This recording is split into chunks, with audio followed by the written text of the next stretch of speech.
الحمد لله رب العالمين والصلاة والسلام على سيد الأنبياء والمرسلين أما بعد أعوذ بالله من الشيطان الرجيم بسم الله الرحمن الرحيم ولا تركنوا إلى الذين ظلموا فتمسكم النار وقال الله تبارك وتعالى وما كان ربك ليهلك القرى بظلم وأهلها مصلحون صدق الله العظيم۔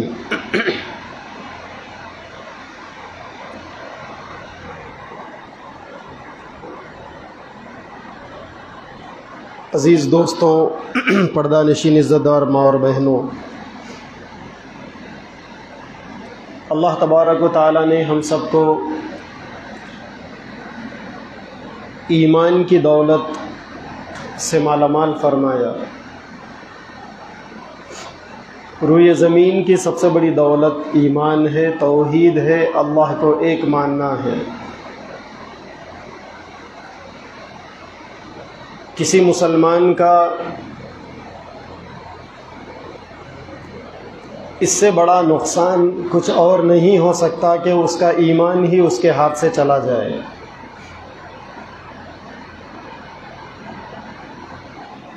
یہ دنیا کی زندگی ایک کشمکش ہے، ایک آزمائش ہے،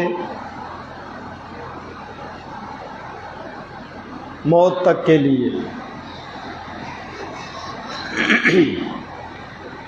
ہم سب اس دنیا کے اندر 24 گھنٹے کی زندگی میں آزمائش کے مرحلے سے گزر رہے ہیں۔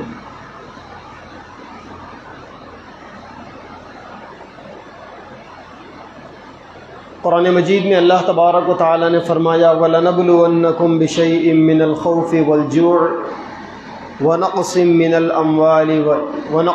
الْأَمْوَالِ وَالثَّمَرَاتِ، یعنی لوگوں کی کن چیزوں کی وجہ سے آزمائش ہوتی ہے اس کی تفصیل اللہ تبارک و تعالیٰ نے مختصر انداز میں بیان فرمائی۔ اس دنیا کو اللہ تعالیٰ نے ہمیشہ حق اور باطل کی آماج گاہ بنایا۔ یہاں ہمیشہ حق اور باطل کے درمیان میں ٹکراؤ ہوتا رہتا ہے۔ ہر دور میں، ہر زمانے میں ایسا ہوتا رہا ہے۔ قرآن میں بھی اللہ نے فرمایا جاء الحق وزهق الباطل ان الباطل کان زہوقا۔ حق جب آ جاتا ہے پوری شان کے ساتھ تو باطل چلا جاتا ہے، اور باطل دنیا میں جانے کے لیے ہی آیا ہے، حق جانے کے لیے نہیں آیا۔ اللہ کے نبی صلی اللہ علیہ وسلم نے ہمیں حق دیا، حق دے کر دنیا کے اندر ہم بھیجے گئے۔ حق کیا ہے؟ حق اسلام کے ساتھ میں ہے، حق ایمان کے ساتھ میں ہے۔ ہم کو نبی پاک صلی اللہ علیہ وسلم سے جو تعلیمات ملی ہے، جو دین ملا ہے، حق اس کے اندر ہے۔ زندگی گزارنے کے طور طریقوں میں سنتوں پر عمل کرنا حق اس کے اندر ہے۔ دنیا میں رہ کر اپنا تعلق اللہ کی ذات سے مضبوط کرنا حق اس کے اندر ہے۔ جب جب حق کمزور ہوتا ہے باطل کا زور ہمیں مضبوط نظر آتا ہے، لیکن اگر حق کے لیے، دین کے لیے برابر محنتیں ہوتی رہے، آدمی حالات کا ڈٹ کر مقابلہ کرتا رہے اور اللہ تعالیٰ سے استقامت مانگ کر اپنے آپ کو دین اور سنتوں کا پابند بنا کر زندگی اگر گزارے تو بہت جلد آدمی محسوس کرے گا کہ دنیا کے اندر حق کا بول بالا ہو رہا ہے اور باطل حق کے مقابلے میں دم توڑ رہا ہے۔ اس دنیا کے اندر دو قسم کی جگہ ہوتی ہے، ایک جنگ ہے جو تلوار سے لڑی جاتی ہے، اور دوسری جنگ ہے جو افکار سے لڑی جاتی ہے، خیالات کی جنگ، یا اسے آپ سائیکالوجیکل وار بھی کہہ سکتے ہیں، نفسیاتی جنگ۔ دنیا میں ایک دور ایسا گزرا جب اپنی بالادستی کو قائم کرنے کے لیے لوگ جنگ کرتے تھے، آج بھی ہوتی ہے جنگیں۔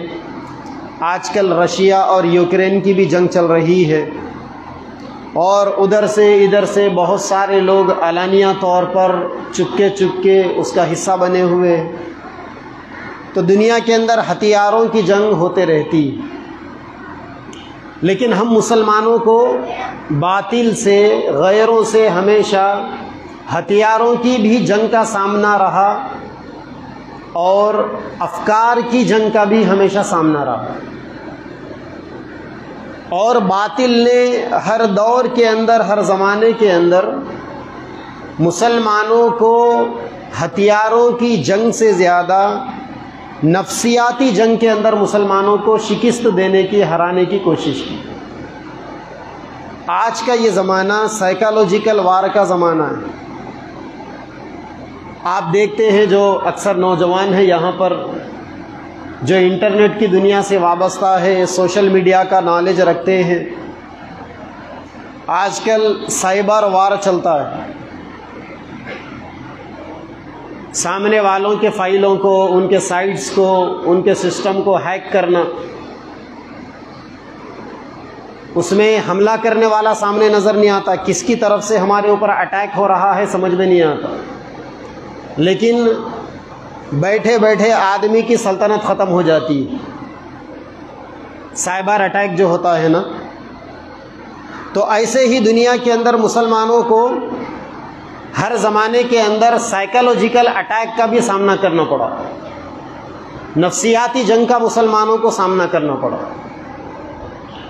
ایک دور تھا جب مسلمان دین میں پکے تھے، توحید میں پکے تھے، زندگی گزارنے کے طور طریقوں میں سنتیں عام تھی، مسلمانوں کا تعلق اللہ کی ذات سے مضبوط تھا، دلوں میں اللہ کی عظمت تھی، اللہ کی بڑائی تھی، دنیا کی بڑائی سے ان کے سینے خالی تھے، وہ کسی کو خاطر میں نہیں لاتے تھے۔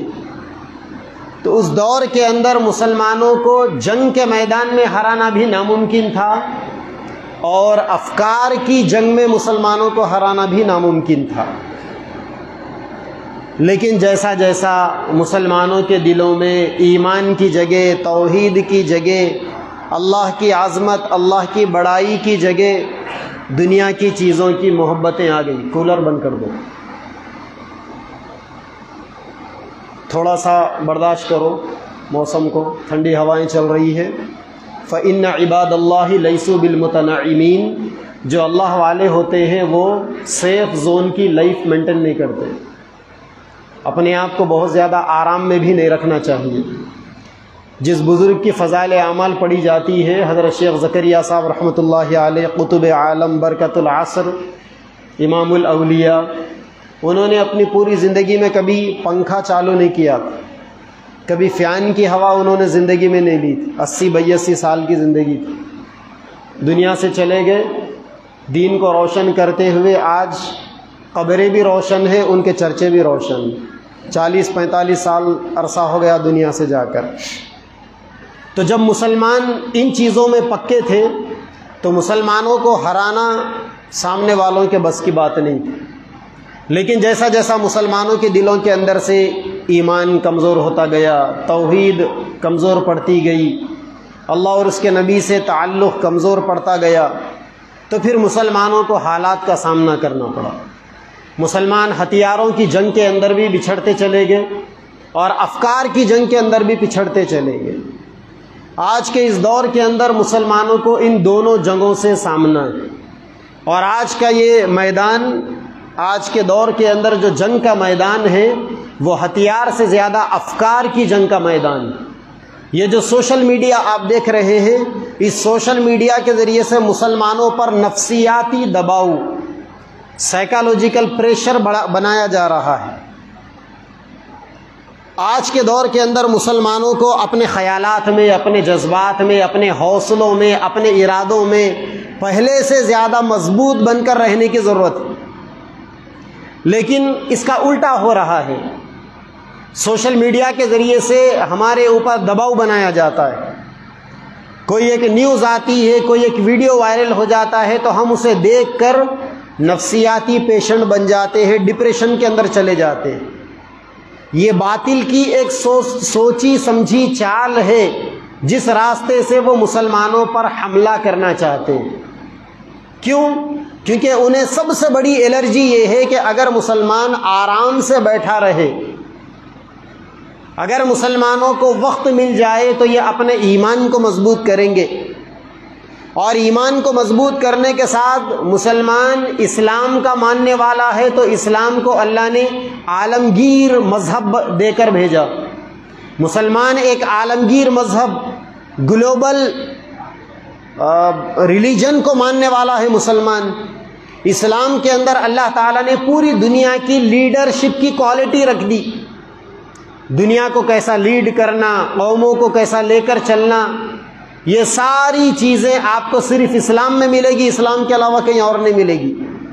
تو جن لوگوں کو یہ ڈر ہے کہ اگر پولیٹیکل اسلام دنیا کے اندر اگر آ گیا، کوالٹی والا اسلام اگر لوگوں کے سامنے آ گیا تو پھر دنیا کے اندر اسلام کو پچھاڑنا بڑا مشکل ہو جائے گا، اور یہ اسلام ایسا آگے بڑھے گا بڑی تیزی کے ساتھ کہ پھر یہ پوری دنیا کے مذہبوں کو نگل جائے گا، جیسا موسیٰ علیہ السلام کا عصا بنی اسرائیل کے جادوگروں کے چھوٹے موٹے سانپوں کو نگل گیا تھا۔ اسی لیے اس ملک کے جو بابائے قوم تھے مہاتما گاندھی، انہوں نے بھی اس بات کا ایک جگہ پر اعتراف کیا تھا کہ اگر عمر فاروق رضی اللہ تعالیٰ عنہ کی حکومت اور 12.5 سال ہوتی تو پوری دنیا کے اندر صرف اسلام باقی رہتا۔ حضرت کی حکومت 12.5 سال تھی، غیر بھی اس بات کا اعتراف کرتے ہیں کہ اگر اور اتنی مدت ان کو حکومت کرنے کی مل جاتی تو پوری دنیا کے اندر سے اسلام کے علاوہ سارے مذہب ختم ہو جاتے۔ کیوں؟ کیونکہ حضرت نے اپنی زندگی کے اندر، اپنی حکومت کے اندر اسلامی تعلیمات کی روشنی میں ایسا کردار پیش کیا، ایسا پولیٹیکل اسلام پیش کیا جس اسلام کے اندر ہر چیز ملے گی آپ کو۔ پوری دنیا کے اندر سب سے پہلے ایگریکلچر کی لائن کے اندر، ایگریکلچر فیلڈ کے اندر جو ریولیوشن آیا وہ سیدنا عمر فاروق رضی اللہ تعالیٰ عنہ کا دور تھا۔ پوری دنیا کے اندر پالیٹکس کے اندر جو ریولیوشن آیا وہ سیدنا عمر فاروق رضی اللہ عنہ کا دور تھا۔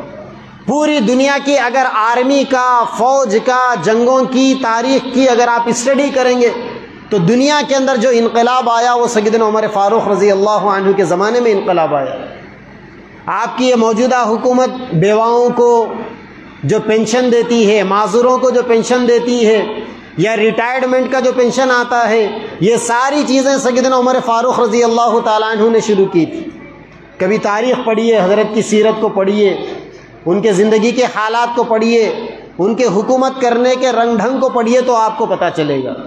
تو اللہ تعالیٰ نے اسلام کے اندر وہ کوالٹیز رکھی ہے کہ اگر یہ اسلام پوری شان و شوکت کے ساتھ، اپنی پوری تعلیمات کے ساتھ اگر مارکیٹ میں آ گیا، دنیا کے اندر آ گیا تو سب کو ختم کر دے گا۔ لہٰذا جن جن لوگوں کو فکریں تھیں تو انہوں نے مسلمانوں کو ڈسٹرب کرنا شروع کیا۔ کہیں پر مسلمانوں پر ہتھیاروں کی جنگ مسلط کی گئی، مسلمانوں کے گھروں کو اجاڑ دیا گیا، تو کہیں پر مسلمانوں کے اوپر نفسیاتی جنگ کو مسلط کر دیا گیا۔ آج کے جس دور سے ہم گزر رہے ہیں، یہ دور مسلمانوں کے لیے 24 گھنٹے حالت جنگ کا دور ہے۔ ہم مسلمان کسی نہ کسی طریقے سے سامنے والے کے حملے کا شکار ہیں۔ چنانچہ کئی ایک مسائل کے اندر ہمیں الجھا دیا گیا، ہمیں چین و سکون سے بیٹھنے نہیں دیا جا رہا ہے۔ مسلمانوں کے اندر کئی ایک محاذ ہے، مسلمانوں کے اندر کئی تنظیمیں ہیں، کئی جماعتیں ہیں مسلمانوں کی، الگ الگ کوالٹیز کے لوگ موجود ہیں۔ ہر قسم کے لوگوں کو ہر قسم کے مسائل میں الجھا دیا گیا۔ علماء اپنے مسائل میں الجھے ہوئے ہیں، تاجر اپنے مسائل میں الجھے ہوئے ہیں، ڈاکٹر انجینئر اپنے مسائل میں الجھے ہوئے ہیں، انٹلیکچل اپنے مسائل میں الجھے ہوئے ہیں، اسٹوڈنٹس اپنے مسائل کے اندر الجھے ہوئے ہیں، خواتین الگ مسائل کے اندر الجھی ہوئی ہیں۔ کوئی ایک میدان ایسا نہیں ہے جس کے اندر یہ کہا جائے کہ چلو ہم تکلیف میں ہو تو کیا ہے، ہمارے بچے تو آرام سے ہیں، ہم پریشانی میں ہو تو کیا ہے، ہماری عورتیں تو محفوظ ہیں۔ نہیں، کوئی محفوظ نہیں ہے۔ ایسے تانے بانے بنے گئے، ایسا جال بچھایا گیا، ایسا ہمیں الجھایا گیا کہ ہم کہیں بھی چین و سکون کے ساتھ نہیں ہیں، ہم ہر جگہ پریشان ہیں۔ ابھی آپ دیکھیں گے اب تک مسائل چل رہے تھے ایمان لیوا فتنوں کے، علماء مستقل اس کے اوپر کام کر رہے تھے، جمعہ میں بیانات کر رہے تھے، جلسے رکھے جا رہے تھے، ایک دو نہیں کئی مسائل ایک ساتھ میں امڑ پڑے۔ 100-150 سال پہلے وہ ملعون پیدا ہوا تھا مرزا غلام احمد قادیانی، اس نے سیدھا اسلام کی جو بنیاد ہے عقیدہ رسالت، ان بنیادوں کو اس نے ہلانا چاہا اور تاج ختم نبوت کے اوپر اس نے ڈاکہ ڈالنا چاہا۔ علماء اس کے خلاف میں کھڑے ہوئے، 100 سال 150 سال سے مستقل اس فتنے کے خلاف علماء لگے ہوئے تھے۔ اس سے قبل مسلمانوں کو شیعہ سنی اختلافات کا سامنا کرنا تھا، وہیں پر مسلمانوں کے درمیان میں الگ الگ جماعتیں پیدا کر دی گئی تھی، مسلمان انہی جماعتوں میں الجھے ہوئے تھے۔ اسی درمیان میں انگریزوں کے، ہمارے بڑوں کی قربانیوں کے نتیجے میں انگریزوں کے یہاں سے جانے کا مرحلہ آیا، تو انگریز یہاں سے جاتے جاتے مسلمانوں کو دیوبندی، بریلیوی، جماعت اسلامی، یہ فلاں جماعتوں میں بانٹ کر چلے گئے، ہم جماعتوں کے اندر بکھر گئے۔ ابھی یہی مسئلے چل رہے تھے، ٹھیک ہے یہ جتنی بھی جماعتیں تھیں پھر بھی ایمان میں، توحید میں، رسالت میں متفق تھی، لیکن آزادی کے بعد کے یہ جو 70-75 سال گزرے ہیں، ان میں ہم نے کچھ ایسے نئے فتنوں کو بھی دیکھا، ایسے فتنوں کا بھی ہمیں سامنا کرنا پڑا جو اسلام کے نام پر مسلمانوں کے درمیان میں قرآن اور حدیث کا لیبل لگا کر درمیان میں آئے، مگر ان کا قرآن اور حدیث سے کوئی تعلق نہیں تھا۔ وہ اپنے آپ کو مسلمان کہنے کے باوجود وہ مسلمان کہلانے کے قابل نہیں تھے۔ پچھلے دنوں میں آپ نے دیکھا شکیل بن حنیف ایک نیا فتنہ اٹھا، فیاض نام کا ایک نیا فتنہ اٹھا، ادھر پڑوس ملک سے پاکستان سے گوہر شاہی نام کا ایک فتنہ اٹھا، نئے فتنے مسلمانوں کے درمیان میں ایسے آگے جاوید احمد غامدی ایک نیا فتنہ اٹھا۔ آج اچھے پڑھے لکھے لوگ جاوید احمد غامدی، انجینئر علی مرزا کو فالو کرتے ہیں، ان بیچاروں کو معلوم ہی نہیں، ان سے کہا جاتا ہے تو وہ یہ کہتے ہیں کہ ارے وہ تو قرآن اور حدیث کی بات کہہ رہے ہیں نا، آپ کو کیا معلوم وہ قرآن اور حدیث کی بات کہہ رہے ہیں، وہ تو علماء کو پتہ چلے گا نا کہ وہ قرآن اور حدیث کی بات صحیح کہہ رہے ہیں یا غلط کہہ رہے ہیں، وہ علماء کا کام ہے۔ اگر میں آپ لوگوں کے سامنے بیٹھ کر میڈیکل لائن کی، میڈیکل سائنس کی اگر باتوں کو جھاڑتے بیٹھوں اور میڈیکل لائن کا گیان آپ کو دیتے رہوں، بانٹتے بیٹھوں، تو آپ تو کہیں گے کہ ماشاءاللہ مفتی صاحب کا نالج کیا ہے، مفتی بھی ہے اور ڈاکٹری کے بارے میں اتنا نالج ہے۔ لیکن اگر میرے سامنے کوئی MD MBBS ڈاکٹر آ کر بیٹھ جائے اور میں ان کے سامنے اپنا بھاشن دوں میڈیکل سائنس کے بارے میں، تو ڈاکٹر صاحب میری باتوں کو پوائنٹ نوٹ کریں گے، غلطیوں کو سمجھیں گے، سمجھائیں گے لوگوں کو۔ تو عام لوگوں کے سامنے بتانے سے آدمی سرٹیفائیڈ نہیں ہوتا، وہ فیلڈ کے لوگوں کے سامنے آدمی جب آتا ہے تو سرٹیفائیڈ ہوتا ہے۔ تو یہ جتنے بھی فتنے اس وقت سوشل میڈیا کے اوپر چل پڑے، نئے فتنے دیکھیں، ہمارے بھائیوں کے اسٹیٹس کو چیک کریں، ایسے لوگوں کے اسٹیٹس، ایسے لوگوں کے ویڈیوز لگے ہوئے ہیں کہ ان کا دین سے کوئی تعلق نہیں، وہ زبان سے قرآن اور حدیث کی باتیں بولنے کے باوجود وہ گمراہ ہو چکے۔ علماء نے ان کے غلط نظریات، غلط عقائد، ان کے غلط خیالات کی روشنی میں ان کے اوپر گمراہی کے فتوے لگائے، لیکن جب یہ بات آتی ہے تو لوگ کہتے ہیں کہ بھائی یہ علماء کو خالی کفر کی مشین چلانا معلوم، یہ علماء کو خالی گمراہی کے فتوے لگانا معلوم، یہ تو اچھی باتیں نہیں کرتے، لیکن اگر کوئی اچھی بات کرتا ہے تو علماء اس سے بغض رکھ کر، اس سے جل کر، اس سے نفرت کر کر، اس کی شہرت کو دیکھ کر علماء فتویٰ لگاتے ہیں۔ اب جس کے منہ میں جتنی بولیاں اتنی زبانیں بولی جا رہی۔ تو گزشتہ دنوں میں ہمیں ان سارے فتنوں سے سامنا رہا، اور ابھی بھی ہے۔ نہیں معلوم لوگوں کے درمیان میں کیسے کیسے لوگ چھپے بیٹھے ہوئے ہیں۔ ابھی گزشتہ آپ کی جامع مسجد کے اندر گزشتہ سال ربیع الاول کے موقع سے فیاضی فتنے کے بارے میں نے عرض کیا تھا کچھ، یہی آپ کی جامع مسجد میں۔ بیان کے بعد ایک نوجوان آئے، آ کر کہنے لگے کہ مفتی صاحب وہ فیاضیوں کے گروپ میں میں بھی ایڈ ہوں۔ پھر فیاضیوں کے سینکڑوں ویڈیوز ان کے موبائل کے اندر وہ نکال کر بتانے لگے، اور ان کی باتوں سے ایسا چلا کہ ان کی جو فرینڈشپ سرکل ہے وہ شاید یہیں کا نوجوان ہے، پڑھنے کے لیے حیدرآباد گیا ہوا ہے، تو ان کی جو دوستوں کی جو فیلڈ ہے اس کے اندر اکثر لوگ اس فتنے سے متاثر ہیں، لوگ دین کے نام پر گمراہ ہو رہے ہیں۔ تو اب تک ہم لوگوں کے درمیان میں ہم لوگ ان مسائل میں الجھے ہوئے تھے۔ الجھے ہوئے کیا تھے؟ واقعہ پلاننگ کے تحت ہمیں الجھایا گیا تھا، مسلمانوں کو اندر سے کیسے کھوکھلا کیا جائے، کیسے کمزور کیا جائے۔ ہم مسلمان دیکھنے میں شاندار ساگوان کی پالش، ایک نمبر کا پالش کی ہوئی ڈبل کلر والی ساگوان کی لکڑی کے مانند، لیکن اندر سے دیمک لگ کر، چدل لگ کر کیسا ہمیں اندرونی طور پر کھوکھلا کر رہی تھی، ہمیں اس کا اندازہ ہی نہیں، دیکھنے والے کو اس کا پتہ ہی نہیں کس کا عقیدہ کدھر جا رہا ہے، کس کا ایمان کدھر جا رہا ہے۔ تو یہ سارے مسائل کے اندر ہم لوگ الجھے ہوئے تھے، اور الجھانے والوں نے ہمیں پلاننگ سے الجھایا۔ کبھی ہماری عوام کو علماء سے کاٹا، کبھی لوگوں کو قیادت سے بدظن کیا۔ اسی لیے آج مسلمانوں میں اپنی قیادت کے بارے میں کوئی بھروسہ نہیں۔ علامہ مولانا ابوالکلام آزاد رحمۃ اللہ علیہ، ان کے بارے میں کہا جاتا ہے کہ 1000 دماغوں کے ایک دماغ تھے وہ، اور اللہ تعالیٰ نے عجیب و غریب کمالات سے ان کو مالا مال کیا تھا۔ مولانا ابوالکلام آزاد رحمۃ اللہ علیہ کے اندر عجیب و غریب کوالٹیز تھی۔ وہ ایک وقت میں جمعیت العلماء کے بھی بڑے لیڈر تھے، بڑے قائد تھے، تو دوسری طرف آل انڈیا کانگریس کمیٹی کے بھی پریزیڈنٹ تھے۔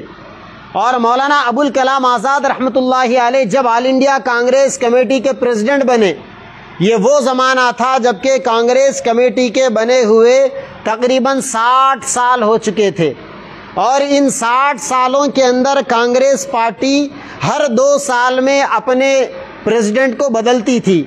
لیکن جب مولانا ابوالکلام آزاد رحمۃ اللہ علیہ آل انڈیا کانگریس کمیٹی کے پریزیڈنٹ بنے تو مولانا کے پیریڈ کو 4 سال کے لیے کر دیا گیا، اور مولانا 2 ٹرم کانگریس پارٹی کے پریزیڈنٹ رہے۔ تو ایک ایسا عالم دین، ایک ایسا انسان جو مدرسہ بیک گراؤنڈ سے تعلق رکھنے والا، ایک طرف وہ سیاست کے اندر اتنا مضبوط، پالیٹکس کے اندر، کہ اس زمانے کے اندر جو سب سے بڑی پولیٹیکل پارٹی تھی آل انڈیا کانگریس کمیٹی، اس پارٹی کو لیڈ کرنے والے مولانا ابوالکلام آزاد، تو دوسری طرف اس زمانے میں علماء کی جو سب سے بڑی جماعت تھی جمعیت العلماء ہند، آج بھی جمعیت العلماء موجود ہے اور آج بھی کانگریس کمیٹی بھی موجود ہے۔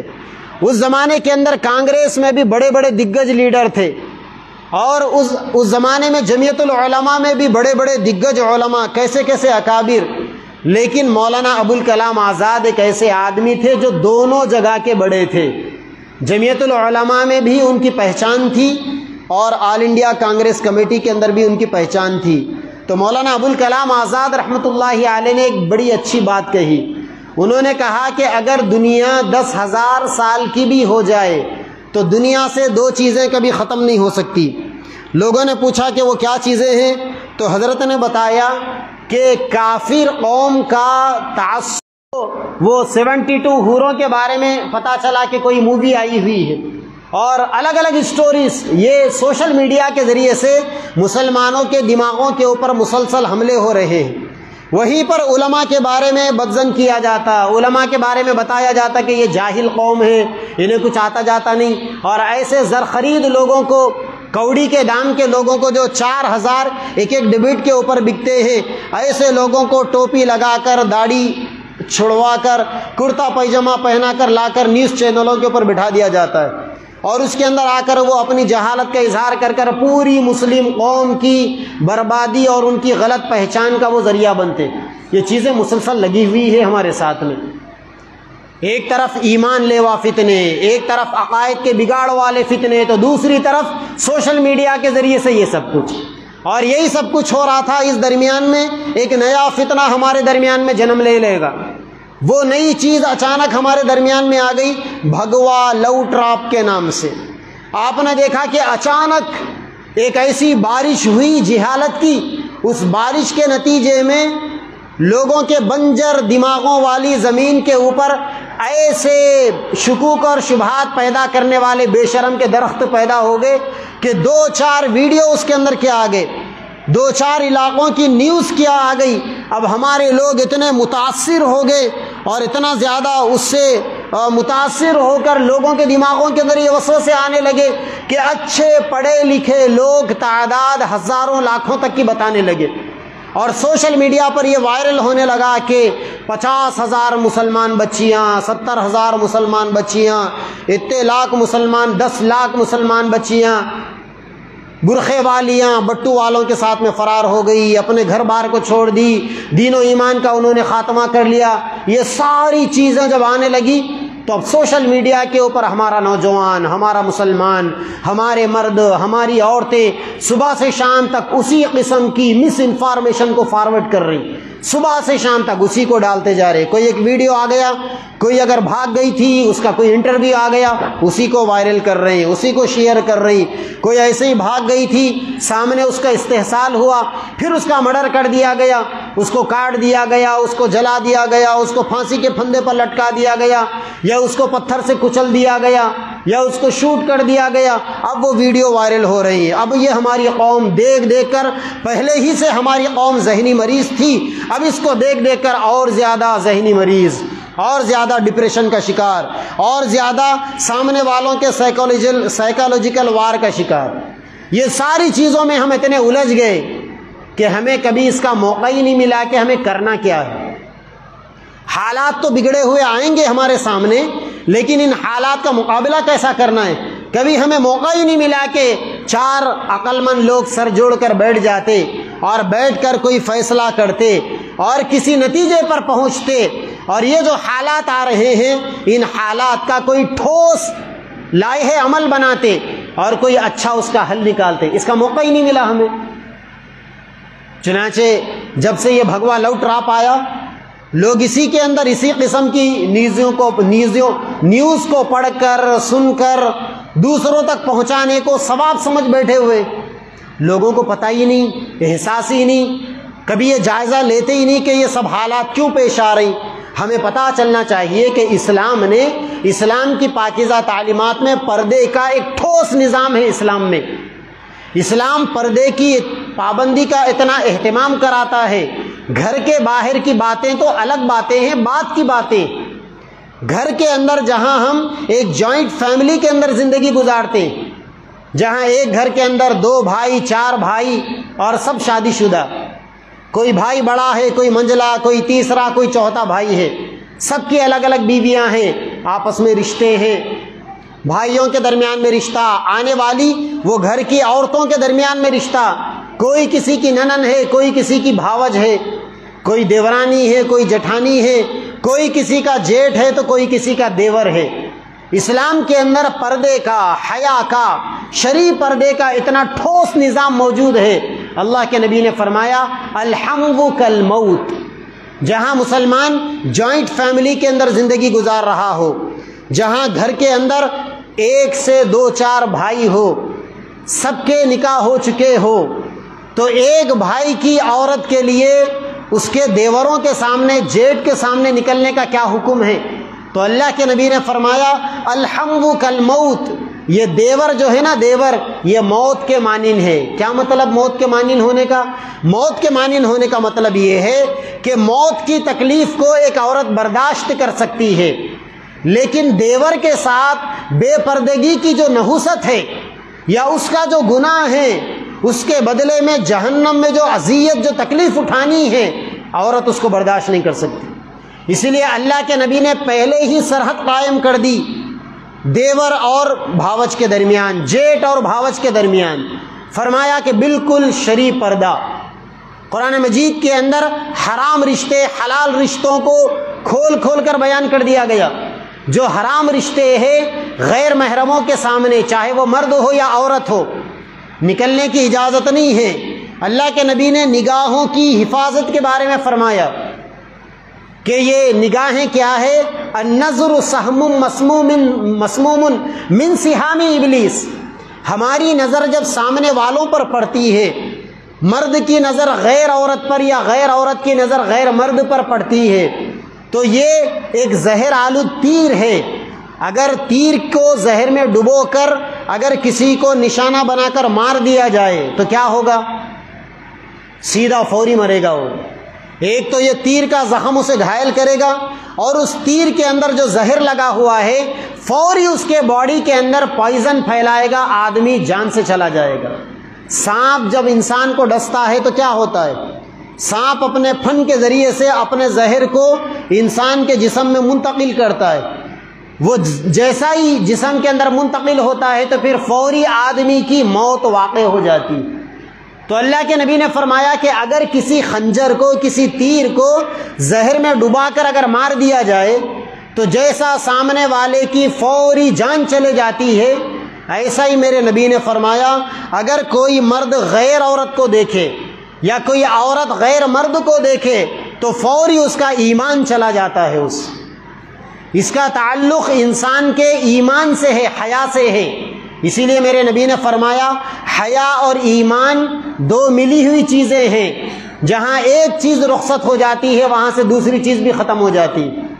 جو آدمی ایمان والا نہیں اس کے اندر حیا باقی نہیں، اور اگر کوئی ایمان والا ہے اس کے اندر سے اگر حیا ختم ہو گئی تو سمجھ لو کہ پھر اس کے اندر سے ایمان بھی ختم ہو گیا۔ تو ہمارے نبی نے ہمیں پاکیزگی کی تعلیم دی، حیا کی تعلیم دی، پرہیزگاری کی تعلیم دی، حلال اور حرام رشتوں کی تفصیل بتا دی۔ یہ ہماری جوائنٹ فیملی کے اندر، گھریلو زندگی کے اندر نبی نے ہمیں یہ پاکیزہ تعلیمات دی۔ لیکن جب ہم گھر سے باہر نکلتے ہیں یا اپنے بچوں کو گھر سے باہر نکالتے ہیں، اچھا اس سے پہلے یہ بھی سن لیں، میرے نبی نے یہ بھی فرمایا کہ اگر آپ کے گھر میں بچے 10 سال کی عمر کے ہو جائے تو ان کا بستر الگ کر دو۔ آپ کا بیٹا ہے، آپ کی بیٹی ہے، یا 2-4 بچے ہیں آپ کو جس کے اندر بیٹے اور بیٹیاں ہیں، ایک ہی بستر کے اوپر وہ سو رہے ہیں، میرے نبی نے فرمایا اگر بچے 10 سال کے ہو گئے الگ کر دو۔ اب بھائی بہن کو آپس میں ایک ساتھ ایک بستر پر مت سلاؤ، ایک چادر کے اندر ان کو اوڑھ کر سونے مت دو۔ حالانکہ 10 سال کے بچوں سے کیا برائی کی بدگمانی کی جائے، لیکن نبی نے احتیاط کا تقاضا بتایا، ہمیں ایسی احتیاط کی تعلیم دی۔ وہ صحابہ کرام کا زمانہ بڑا معصومیت والا زمانہ تھا، وہ بھولے بھالے لوگوں کا زمانہ تھا، بڑے پارسا نیک صالح روئے زمین کی سب سے بہترین جماعت کا وہ زمانہ تھا۔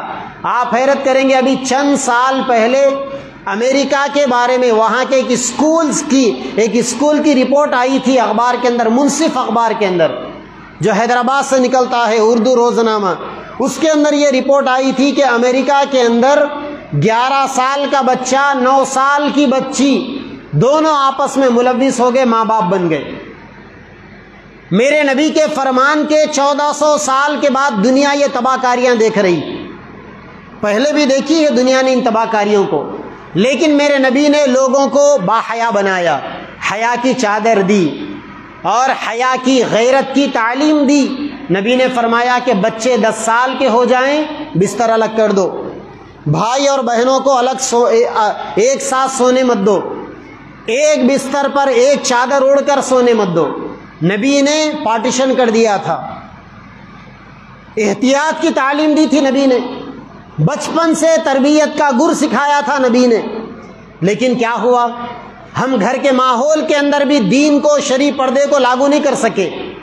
جب گھر کے باہر ہم نے اپنے بچوں کو نکالا، گھر کے باہر ہم نے اپنی بچیوں کو نکالا، نکالنے سے پہلے ہم نے اپنے بچوں کو حیا کی تعلیم دینا ہمیں یاد نہیں رہا، اپنی بچیوں کو پردے کی تعلیم دینا ہمیں یاد نہیں رہا، اپنے بچیوں کو ہم یہ بتانا بھول گئے کہ بیٹا عورت کے لیے روئے زمین کی سب سے بڑی دولت اس کا پردہ ہے، اس کی حیا ہے۔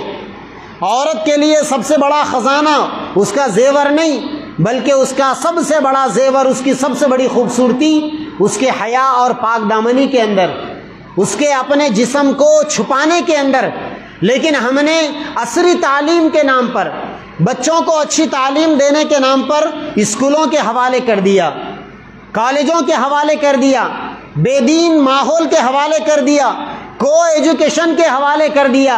اب ہمارے بچے اور ہماری بچیاں اس ماحول کے اندر اتنا متاثر ہو گئے، اور اس ماحول نے ہمارے بچوں کی تربیت کو اتنا زہر آلود کر دیا کہ پھر ہمارے بچوں کے اندر سے اسلام کی عظمت ختم ہو گئی، اللہ اور اس کے نبی کا پاس و لحاظ ختم ہو گیا۔ یہاں تک کہ ایسا بھی دور آج ہمیں دیکھنے میں مل رہا ہے کہ مسلمان گھرانے کی بچیاں غیر مذہب کے لوگوں کی چکروں میں اللہ اور اس کے رسول کو بھی چھوڑ رہی ہے، اور اپنے ماں باپ کے جذبات کا کھلے عام خون کر رہی، اور وہ ببانگ دوہل یہ اعلان کر رہی ہے۔ یہ اعلان کرنے سے اسے کوئی اعتراض نہیں ہوتا کہ میں میرے ماں باپ کو، میرے مذہب کو نعوذ باللہ چھوڑ سکتی ہوں، لیکن میرے عاشق کو میں نہیں چھوڑ سکتی۔ آج ہمارے بچے کا اگر کسی سے عشق ہو جاتا ہے تو یہ وہ بیٹا ہمارا جس کو ماں باپ نے پیدا کیا، پالا پوسا، نوجوان کیا، اسے قابل بنایا، اسے اچھے اور برے کی تمیز سکھائی، جب یہ بچہ ہمارا بڑا ہو جاتا ہے اور کسی دام الفت میں، محبت کے جال میں پھنستا ہے تو وہ اتنا دیوانہ ہو جاتا ہے کہ وہ اپنے ماں باپ کا باغی بن جاتا ہے۔ اگر کسی غیر سے اس کے تعلقات ہو جائے تو پھر وہ اپنے مذہب کا بھی پابند نہیں رہتا۔ یہ کیوں ہوا؟ یہ اس وجہ سے ہوا کہ ہم نے گھر کی چہار دیواری کے اندر اسلام کو لاگو نہیں کیا تھا، حیا کی تعلیم ہم نے بچپن سے اپنے بچوں کو نہیں دی تھی۔ تو آج ہمیں یہ دین دیکھنا پڑا۔ اگر ہم اپنی بچیوں کو بچپن سے حیا کی تعلیم دیتے، انگریزی تعلیم کے نام پر اپنی بچیوں کو اگر ہم کو ایجوکیشن کے حوالے نہیں کرتے تو آج مسلمانوں کو یہ رسوائی اور یہ حالات دیکھنے نہیں پڑتے۔ آج ہر گھر، خاص طور پر اگر اللہ نے کسی کو 4 پیسے کا مالک بنایا، مسلمانوں میں ایک ہے بالکل لو کیٹیگری کے مسلمان جن کا انکم نہ کے برابر، دوسرے ہے میڈیم کوالٹی کے مسلمان جو ماشاءاللہ گھردار بھی رکھتے ہیں، گزر بسر کا بھی ان کے پاس معقول انتظام، اور تیسرے وہ مسلمان جن کے پاس ضرورت سے زیادہ دولت آ گئی، اب وہ تو اپنے آپ کو کچھ اور ہی سمجھتے ہیں۔ ایسے لوگوں کا تو گویا دماغ ہی خراب ہو جاتا ہے، انہیں نہ خدا سمجھ میں آتا، نہ رسول سمجھ میں آتا، نہ مسجد سمجھ میں آتی، نہ مدرسہ سمجھ میں آتا، انہیں کچھ سمجھ میں نہیں آتا۔ وہ زندگی کی، وہ مذہب کی ہر قسم کی بندشوں سے آزاد ہوتے ہیں۔ اگر 4 پیسے کی دولت آ گئی تو وہ پاگل بن جاتے ہیں۔ مسلمانوں کے اندر یہ جو دوسرا بھی طبقہ ہے، مڈل کلاس فیملیز، یا وہ جو اعلیٰ قسم کا طبقہ، جب سے ان لوگوں کے دماغوں میں یہ بات آئی کہ ہم اپنے بچوں کو اچھا ایجوکیشن دیں گے، بچوں کو ڈاکٹر بنائیں گے، انجینئر بنائیں گے، ایڈوکیٹ بنائیں گے، لائر بنائیں گے، سائنٹسٹ بنائیں گے، پتہ نہیں کیا کیا بنائیں گے، اس کی چکر میں مسلمانوں نے ساری مذہبی بندشوں کو توڑ دیا۔ وہ کسی مذہب کے پابند نہیں رہے ہو، اور اس کے نتیجے میں کیا ہوا؟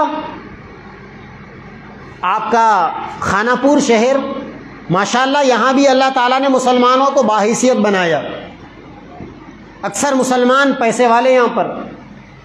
آپ مجھے بتا سکتے ہیں کہ خانہ پور کے اندر کوئی ایک قابل مسلمان ڈاکٹر آپ مجھے بتا سکتے ہیں؟ کوئی ایک قابل مسلمان ڈاکٹر نہیں، بچی لیڈی ڈاکٹر بتا سکتے ہیں آپ؟ کوئی ایک قابل انجینئر بتا سکتے ہیں آپ مجھے؟ کوئی ایک وکیل بتا سکتے ہیں آپ مجھے خانہ پور میں؟ چلو چھوڑو خانہ پور، 1,00,000 1.5 لاکھ مسلمانوں کے اندر 2-4 کا فیصد کیا ہے آپ مجھے بتا سکتے ہیں؟ 0.0000 کے بعد اس کا کون سا نمبر آتا ہے آپ خود فیصلہ کر سکتے ہیں۔ پورے ہندوستان کے اندر آپ مجھے کوئی سپریم کورٹ کے اندر ایک مسلمان وکیل نہیں بتا سکتے آپ۔ ہمارے ملک کی جو سب سے بڑی عدالت ہے، اس عدالت کے اندر کوئی ایک قابل وکیل نہیں بتا سکتے آپ، مسلمان وکیل۔ کہ جو بڑے بڑے کیسز کے اندر لوگ ان کے پاس جاتے ہوں رجوع کرنے. وہی راشیکھر ریڈی کے زمانے میں 5% ریزرویشن کا مقدمہ شروع ہوا تھا تلنگانہ آندھرا پردیش ہائی کورٹ کے اندر حیدرآباد میں. تو مسلمانوں کے ریزرویشن کے لیے مقدمہ لڑنے کے لیے جو ایڈوکیٹ آیا تھا، جو لائر آیا تھا، وہ جسٹس مادھون تھے، دلی سے آئے تھے، سپریم کورٹ کے مانے ہوئے وکیل.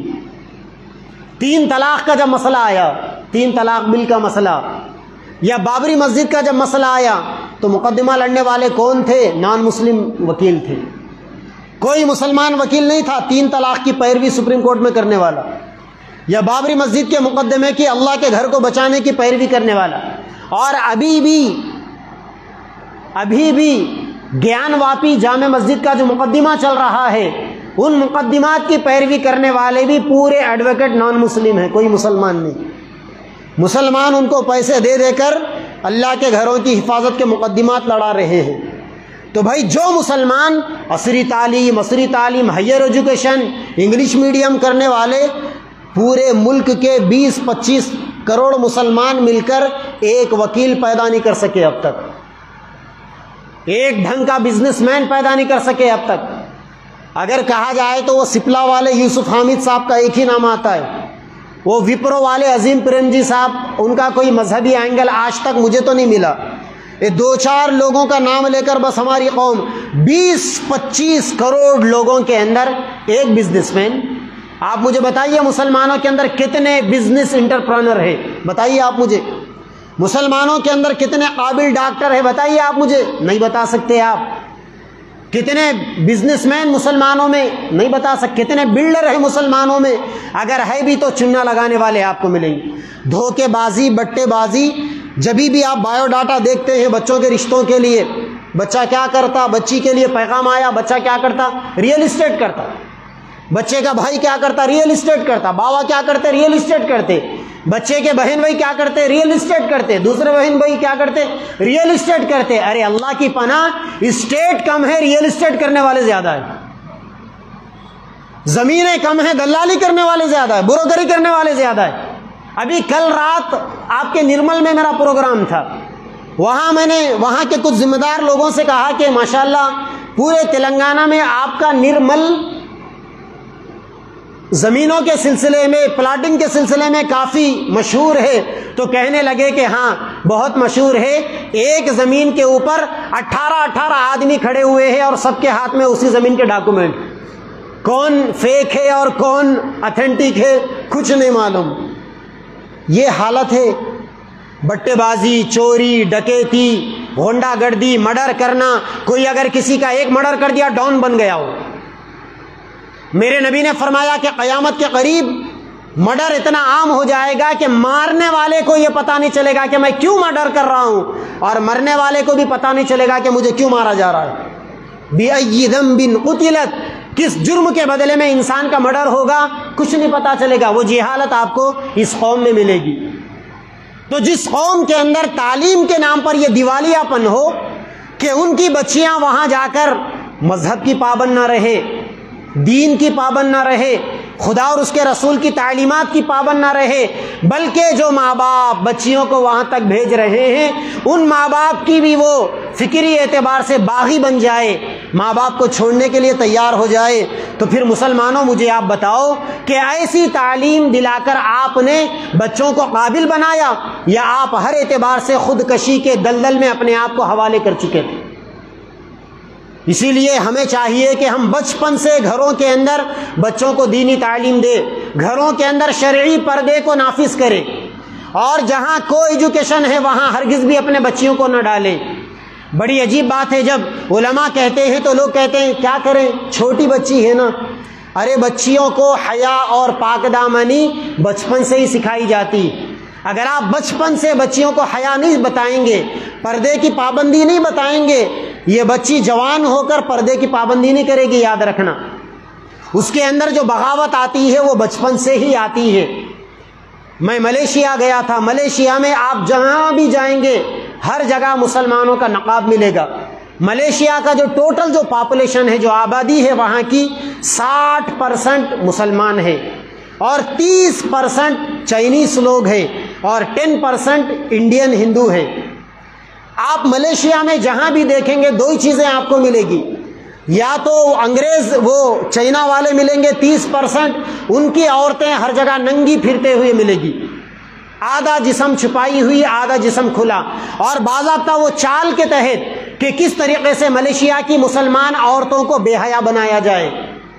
اب سے نہیں، برسہ برس سے چائنیز فیملیز اس پروجیکٹ کے اوپر کام کر رہے ہیں، اپنی عورتوں کو وہ نیم برہنہ گھماتے ہیں تاکہ مسلمان عورتیں ان کی دیکھا دیکھی کریں۔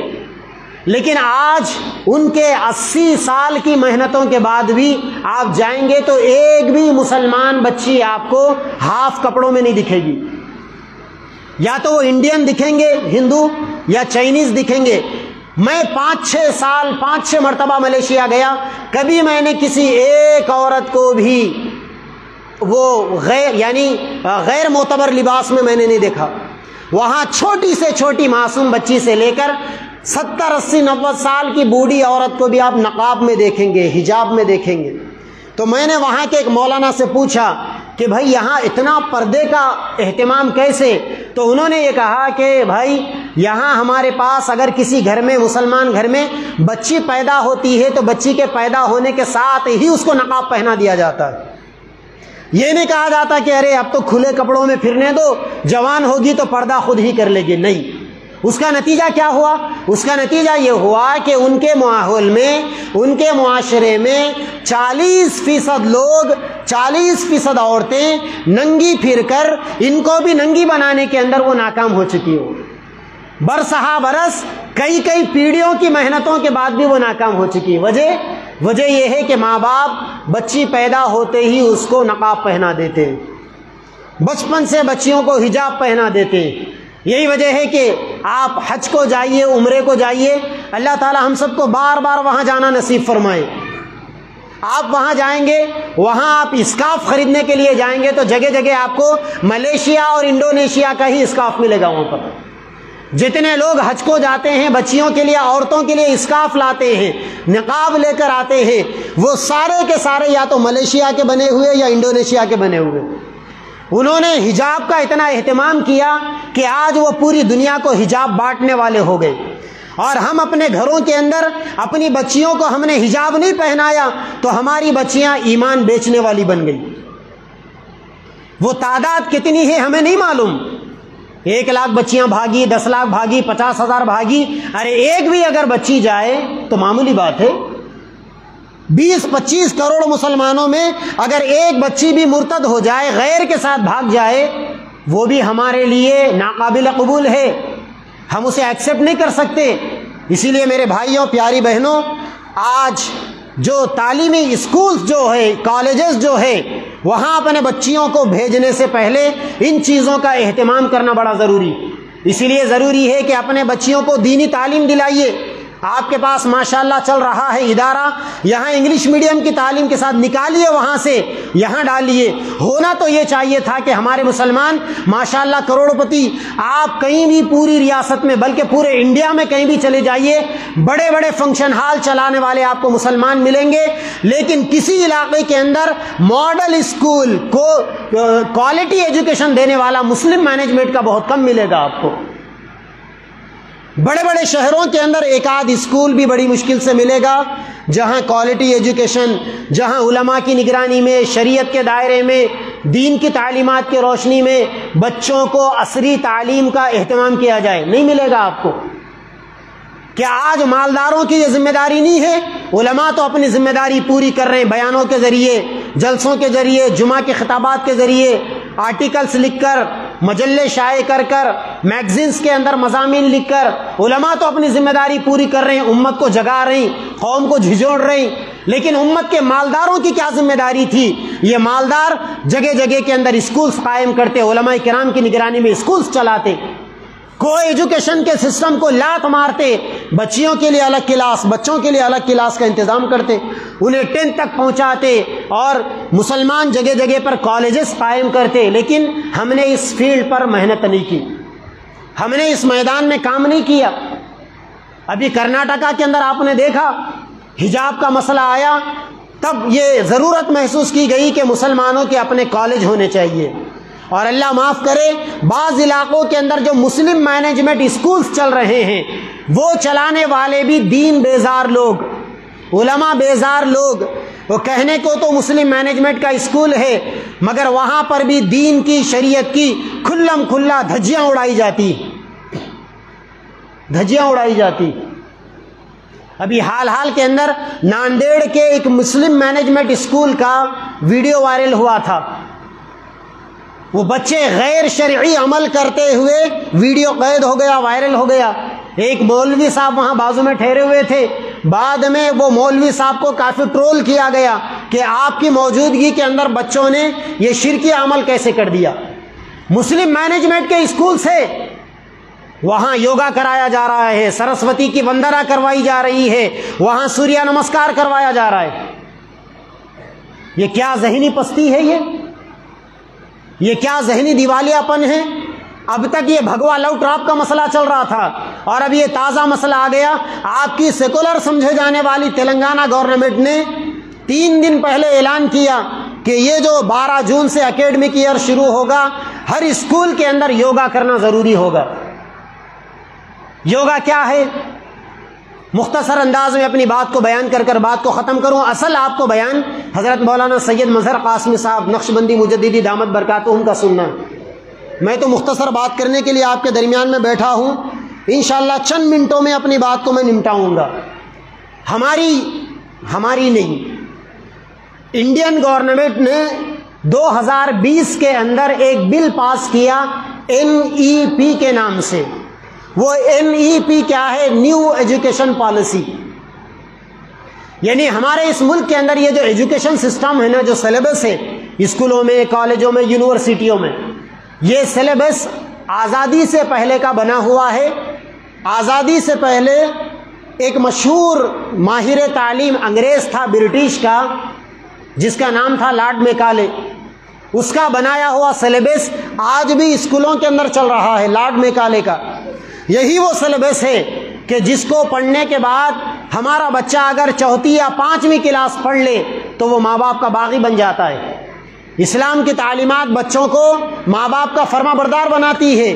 لیکن لارڈ میکالے کے اس بنائے ہوئے سلیبس کے اوپر کسی انگریز نے تبصرہ کرتے ہوئے لکھا تھا کہ لارڈ میکالے کا بنایا ہوا سلیبس کی نحوست یہ ہے کہ اگر کوئی بچہ 4 5ویں کلاس تک اگر لارڈ میکالے کا سلیبس پڑھ لے تو پھر وہ ماں باپ کا نافرمان بن جاتا ہے. آپ کہہ سکتے ہیں کہ مولوی صاحب ہم بھی تو اسکول میں پڑھے لیکن ہم اپنے ماں باپ کے نافرمان نہیں. تو اس کے اندر آپ کے سلیبس کا نہیں، آپ کے ماں باپ کی تربیت کا کمال ہے. ورنہ آج مسلمانوں میں جتنے ماں باپ کے چنانچہ لارڈ میکالے کا جب سلیبس آیا تو اس نے سلیبس کے اندر آ کر اس نے فارسی زبان کی چھٹی کر دی اور عربی کو ٹھکانے لگا دیا گیا. اردو کو انہوں نے نہیں چھیڑا. اس کے نتیجے میں کیا ہوا؟ آج ہمارے اس ملک کے مختلف بڑے بڑے شہروں میں جہاں کسی زمانے میں نوابوں کی حکومتیں تھیں، وہاں آج بھی بڑی بڑی کئی ایکڑوں پر پھیلی ہوئی لائبریریاں ہیں. ان لائبریریوں کے اندر لاکھوں کتابیں موجود ہیں جو فارسی زبان کے اندر ہے. آج فارسی نہ بولنے والا آپ کو ملے گا، نہ پڑھنے والا ملے گا، نہ سمجھنے والا، نہ سمجھانے والا ملے گا. لاکھوں کتابیں لائبریریوں کے اندر دیمک کی غذا بنی ہوئی. تو آپ کی گورنمنٹ آف انڈیا نے بھی کیا کیا؟ 2020 میں جبکہ یہ سارا ملک کورونا کی مار سے دوچار ہو رہا تھا، لوگ اپنے جنازے، اپنے عزیزوں کے جنازے اٹھا کر تھک رہے تھے، آپ کی گورنمنٹ نے آپ پر شبخون مارا اور اس نے یہ اعلان کیا کہ اب ہم لارڈ میکالے کے سلیبس کو ختم کر نیا ایجوکیشن سسٹم انڈیا کے اندر لائیں گے. اور اس ایجوکیشن سسٹم کے اندر انہوں نے بہت ساری اچھی باتوں کو بھی رکھا، بہت ساری بری باتوں کو بھی رکھا. جن بری باتوں کو انہوں نے رکھا ان بری باتوں کا ڈائریکٹ افیکٹ مسلمانوں پر پڑنے والا ہے. اس ملک میں 6000 سے زیادہ ذاتوں کے ماننے والے. اس ملک کے اندر ہر 100 کلومیٹر کے بعد کلچر بدلتا ہے، تہذیب بدلتی ہے، ہر اسٹیٹ کی بولی بدلتی ہے. لیکن انہوں نے کیا کیا؟ ایک ہی لاٹھی سے سب کو ہانکنے کا پلان بنایا اور ایک ایسا سلیبس انہوں نے لایا. 2-3 باتیں میں اس کے اوپر روشنی ڈال کر بات کو ختم کروں. گورنمنٹ نے سہ لسانی فارمولا اس کے اندر رکھا. سہ لسانی فارمولے کا مطلب اس سلیبس کے اندر صرف 3 زبانیں پڑھائی جائے گی. ایک سنسکرت زبان پڑھائی جائے گی، اور دوسرے ہندی زبان پڑھائی جائے گی، اور تیسرے انگلش زبان پڑھائی جائے گی.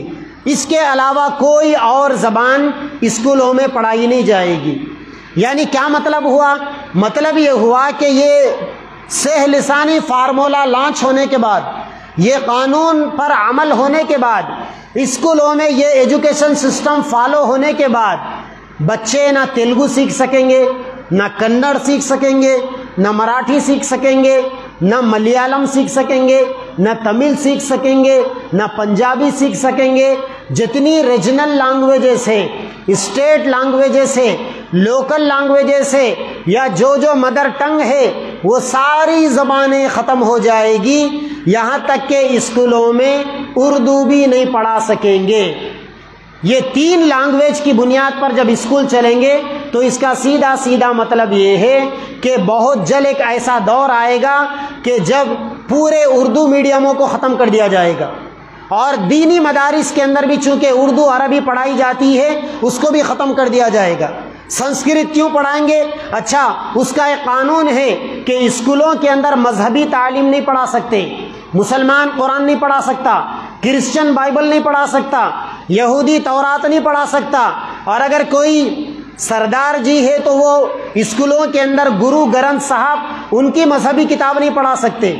تو اسکولوں کے اندر سیکنڈ لینگویج کے نام پر وہ جو قرآن پڑھا لیتے تھے، دینی تعلیم پڑھا لیتے تھے، رفتہ سب ختم ہو جائے گی. یہ نیو ایجوکیشن پالیسی کے نتیجے میں کیا ہوگا؟ پھر وہی نیو ایجوکیشن پالیسی کا قانون ہے کہ بھگوت گیتا ہر اسکول کے اندر پڑھائی جائے گی. وہ جو سنسکرت زبان پڑھائی جائے گی نا، سنسکرت زبان وہ بنیاد ہوگی. اور دوسری چیز، اس نیو ایجوکیشن پالیسی کے اندر جو دوسری چیز ہے، پہلی چیز لینگویج، دوسری چیز ہے لٹریچر. یعنی اسکول کے اندر اب تک کیا ہوتا تھا؟ سیکولرزم کی تعلیم پڑھائی جاتی تھی.